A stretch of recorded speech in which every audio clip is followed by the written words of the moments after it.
In this video, we will explore some of Dakar Senegal's richest neighborhoods. Let's get started.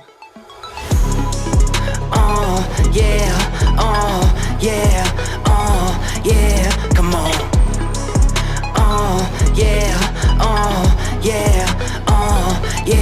Come on. They try but they can't get rid of me. I keep on coming with energy. I keep on bringing that energy. Energy. I feel on top of the top. I think outside of the box. I won't fall into that box. Energy. Live up to my name. Go wrong, take the blame.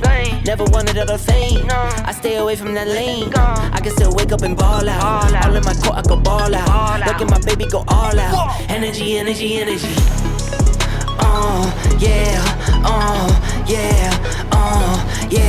Come on.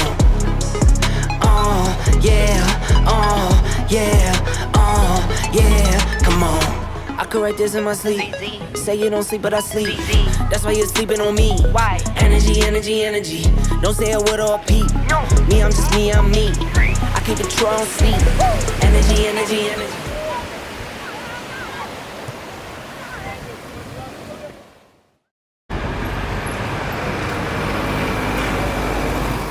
Our journey starts in Khar Yalla, a middle to low income area in the middle of Dakar.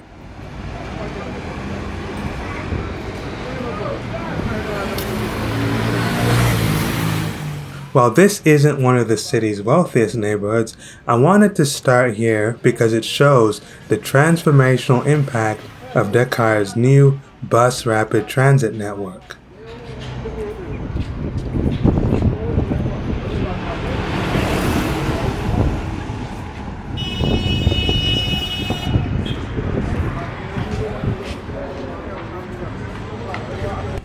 On the left, you can see the BRT terminal. It gives the area a gritty and industrialized aesthetic that is rare in this part of the world.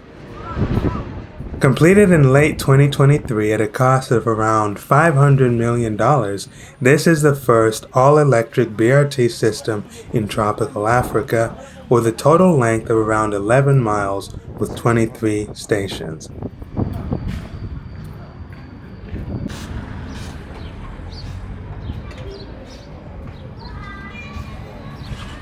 A lot of Africans react very badly to being on camera, so whenever I notice this type of thing, I usually try to ignore it. I plan to take the bus to the city center to start filming the rich neighborhoods. Little did I know, the angry-looking man is following me.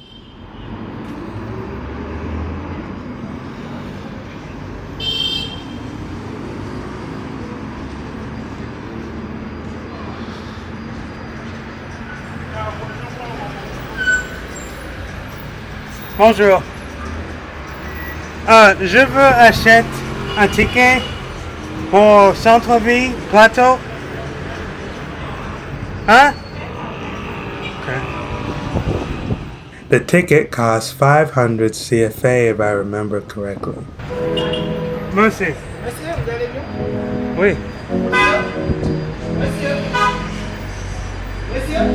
je vais Hein? ça vous dit. Je ne parle pas français, parlez-vous anglais? Arrêtez cette caméra. C'est la police. Oh, arrêtez cette caméra. D'accord. Tout de suite même.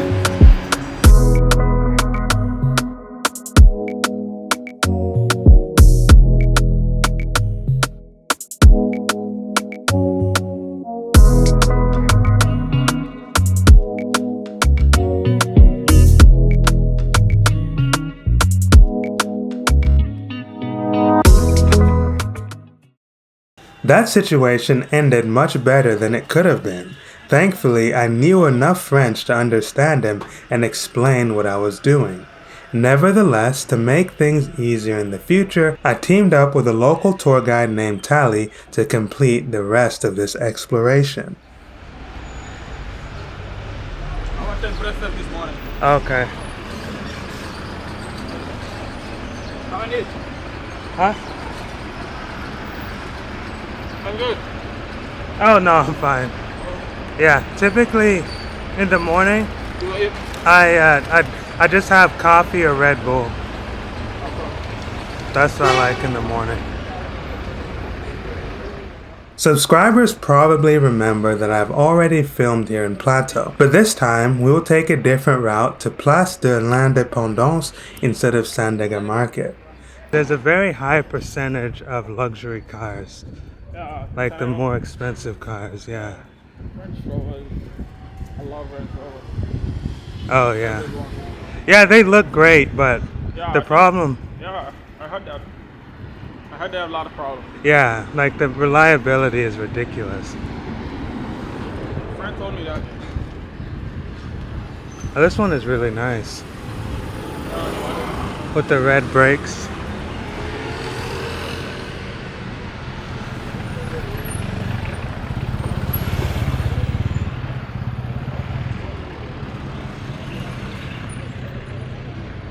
There is a big inequality in terms of revenue. Oh, okay. There's people that are very rich and people that are very poor.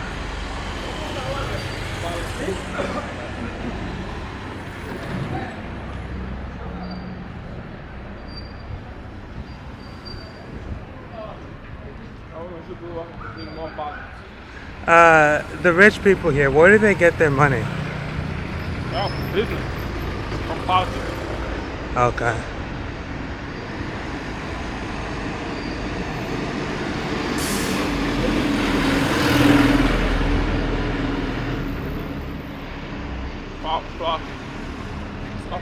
People who get into politics get rich very quickly. Yeah.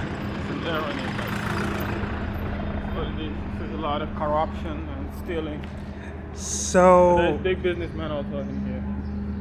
So with how bad is the corruption? Yeah, it's very bad. Especially with the Democrats. I think under President Macky Sall, a lot of corruption issues. People embezzle millions. Like, very corrupt government. It's one of the plague of Senegal. Is it getting better or worse? I think with the new government, they tend to be more. I mean, from the speech they used to hold for regarding to the community, they should do better in terms of corruption. Because, one of the reasons that Senegal is getting rid of the former government is because of that. Mostly corruption, injustice. Yeah. Public management is very bad, and I think they have to do better if they want to stay in power. Yeah. So hopefully they will succeed on that.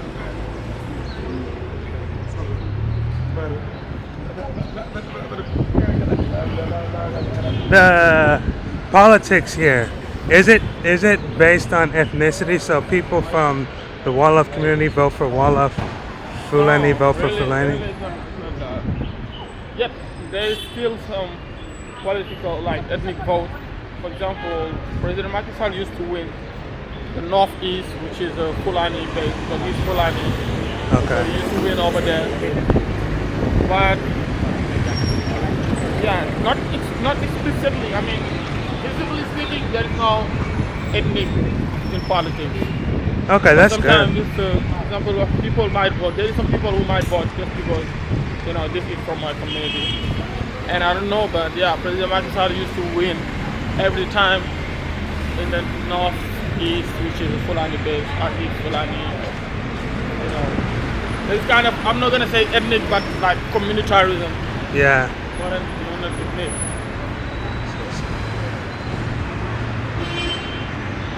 There is some politics who try to use that, but usually they, people discredit them on that. No, it doesn't make it.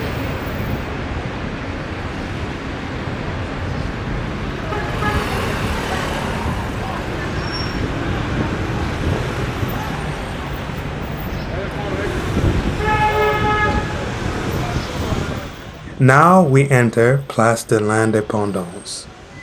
This is Dakar's original city square, built during the colonial era, and it is home to many government buildings and offices. The area hasn't changed much since the 1960s and 70s.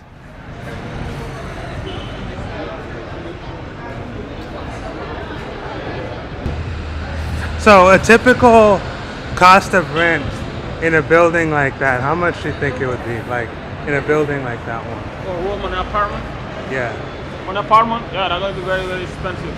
Almost like more than 200,000, more than 300,000 CFA. Per month? Per month, yeah. 300,000? Like around $400, $500. Okay.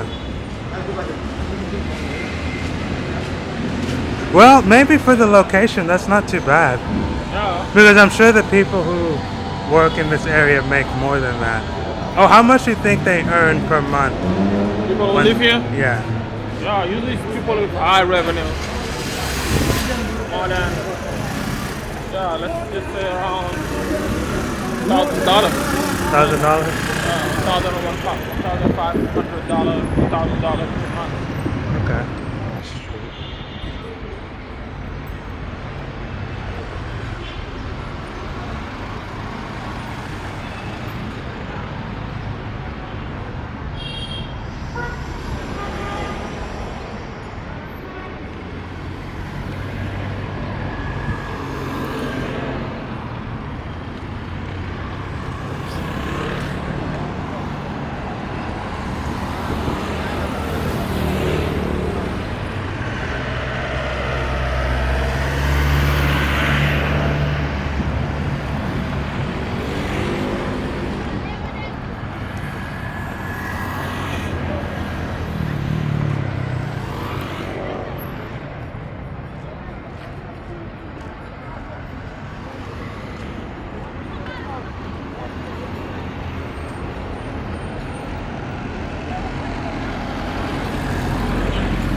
Yeah.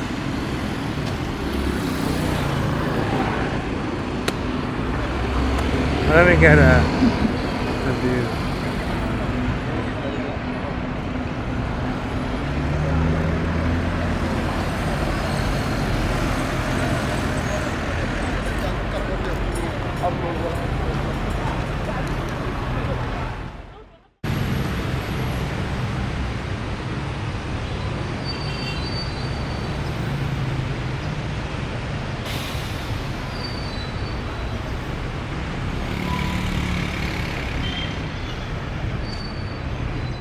To the right, you can see the Hotel de Ville, or City Hall of Dakar, built in the early 20th century on land that was initially donated to Europeans by the Lebu people, who are the original inhabitants of most of Dakar.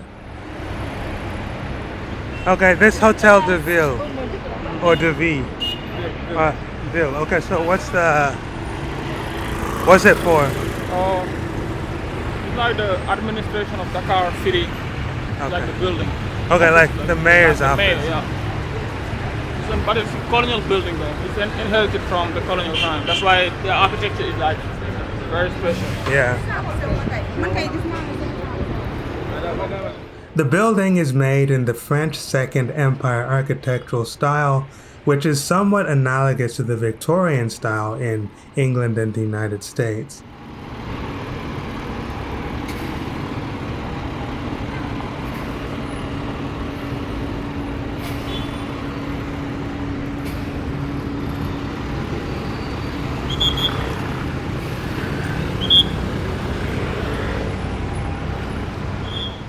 During French colonialism, most Africans were not considered citizens of France. Instead, they were classified as subjects who did not have full voting or political rights. However, as the seat of France's West African Empire, Senegal did enjoy some privileges within this system. Inhabitants of the first four cities, Saint-Louis, Dakar, Ngor, and Rufisque, were granted full citizenship and all the rights of native French citizens, although this mainly benefited the country's sizable mixed race and Lebanese populations instead of the natives.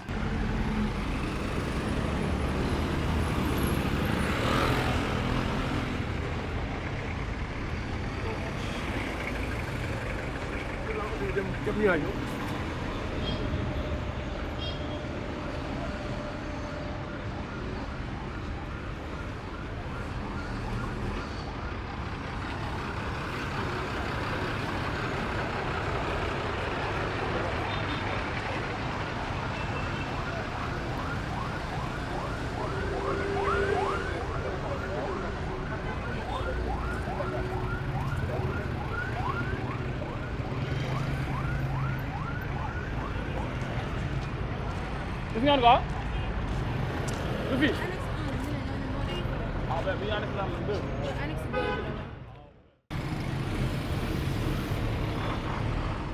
While the French Empire gets a bad rap nowadays, it did manage to build an immense amount of infrastructure within its African colonies. Some of it still remains.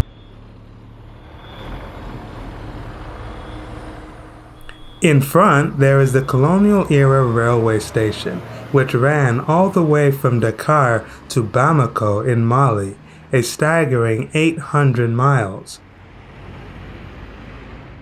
While the original tracks have fallen into disrepair, Senegal has turned the old station into the hub for its own urban light rail, which runs a more modest 34 miles. The statue in front commemorates the tirailleurs Senegalese who made up the bulk of French colonial armies in Africa. Despite what you may think, Africa was not conquered by white men, at least not directly. In the 19th century, European soldiers were practically useless here because of the climate and tropical diseases like malaria. Local troops conducted the vast majority of combat operations.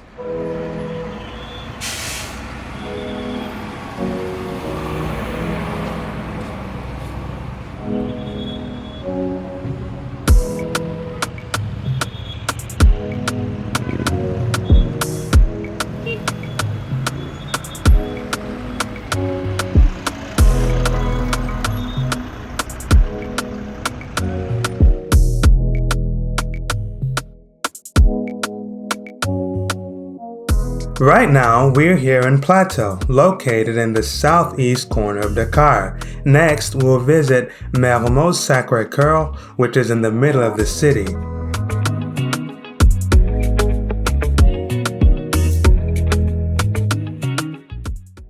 Mermoz Sacre-Coeur is home to many Western NGOs, including the Open Society Foundation, which is controlled by George Soros. On the surface, organizations like this may claim to promote democracy and good governance, but behind the scenes, they often provide grants and funding to LGBT activists, radical feminists, and other social agendas with the goal of radically changing African society. I think the reason is to reduce the birth rates. That's what I think that the real reason is. Huh? It's a admission. It's Love women in Africa. There's gay love. George Soros is widely credited with helping fund the transgender movement in the United States, and many Western elites want to bring this to Africa.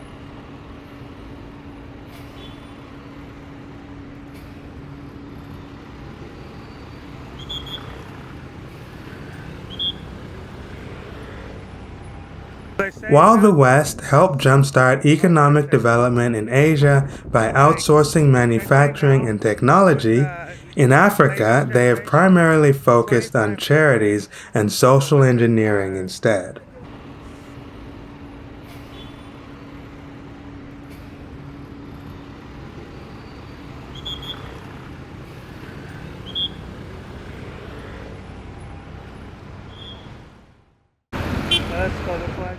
Finally, we reach the downtown core of Mermoz Sacre-Coeur, which is centered around the new BRT line.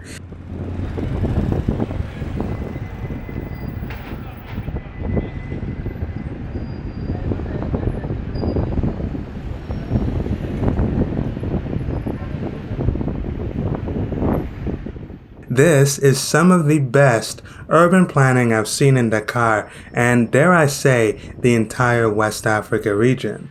Unlike most rich neighborhoods in Africa, this place really gives you the sense of being in a fully modernized area.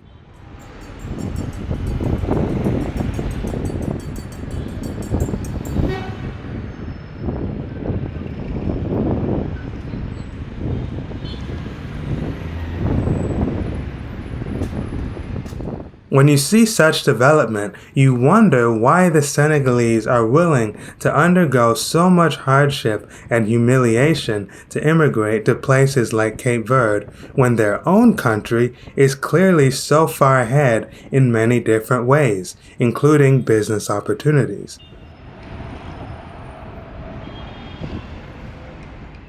On the whole, immigration has become a big mistake for many Africans.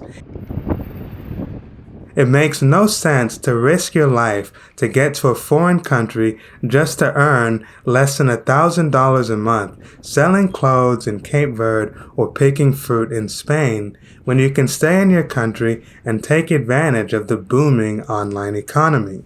Throughout my travels, I have been meeting increasing numbers of young Africans who earn hundreds or even thousands of dollars per month doing social media, content creation, video editing, drone rentals, translation, and web design, all from the comfort of their own homes where they can live with their families and enjoy the low cost of living. They can live much better lives than their counterparts in the West who earn more money but spend it all because of the higher cost of living.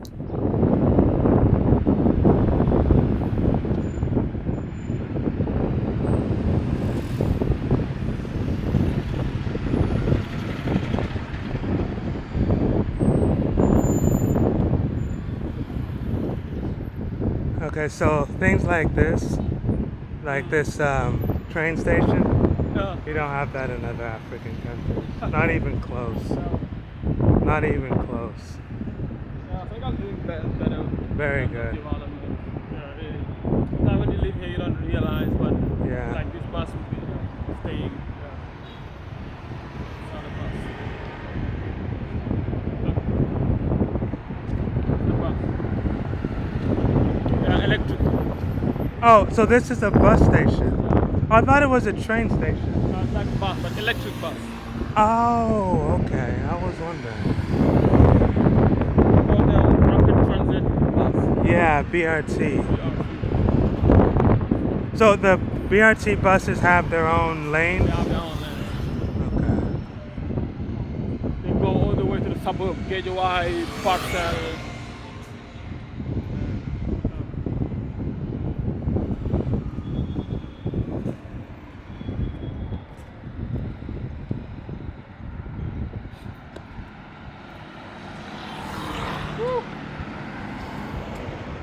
Tired, man. What time is it? What time is it? No, it's not because of working. It's because of I'm actually working on translation jobs. Oh, okay. Doing nights. I Okay. barely sleep. I sleep normally 2 Upwork. 3. Yeah, upward. But it depends on the country, of course. Yeah, I know. I think they would love that. Yeah. I think it's very attractive in terms of pay. Yeah. And you haven't been in the land like islands, like the Salo Islands, like north and the south, South The islands? other islands, yeah. Islands? They have islands? Yeah, we have islands. You mean other than Ngor? Other than Dakar, yeah. Not here in Dakar, but in the region. Oh, like river Pati, islands? Chess, yeah. Oh, wow. We call them the Salo Islands.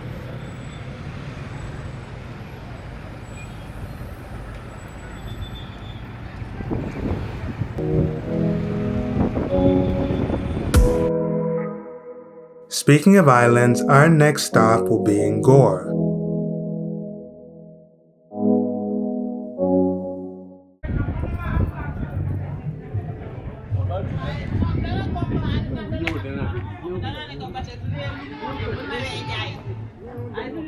Ngor is one of the oldest pre-colonial villages that now make up the city of Dakar.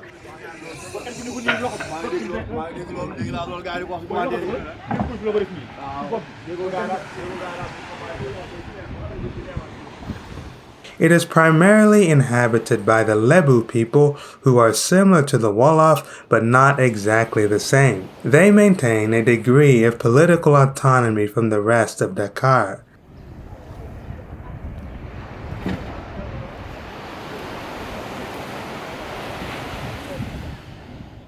As you can see, this is some extremely valuable waterfront real estate, but it is still mostly owned by local families and leaders. Selling this ancestral land to outsiders is very taboo. You can see their homes in the distance. Unlike in other African countries, poor and middle-class Senegalese often live in high-rise apartments. Rental costs should be around $100 to $200 per month.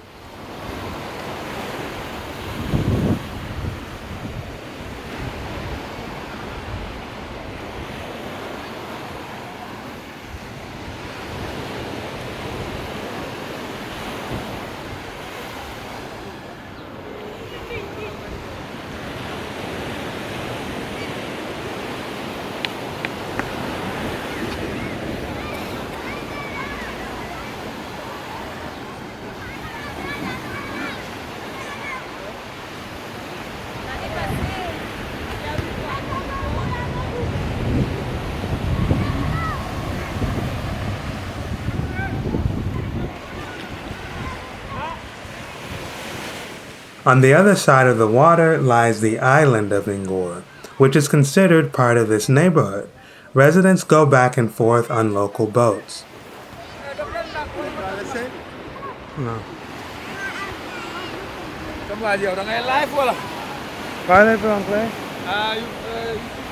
Yes.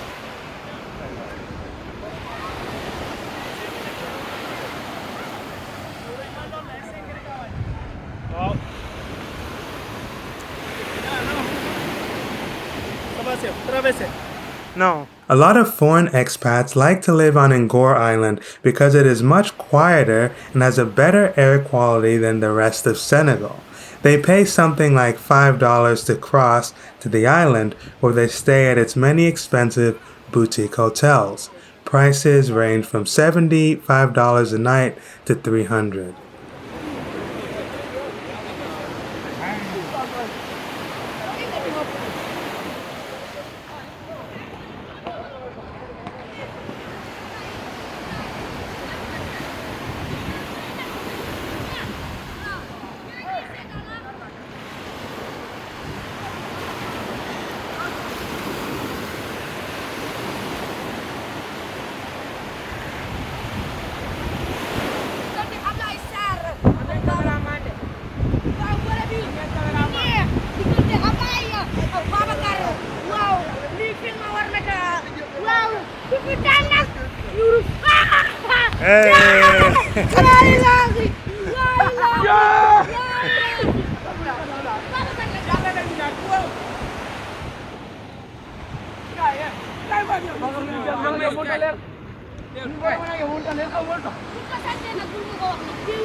I'll see you in the next video.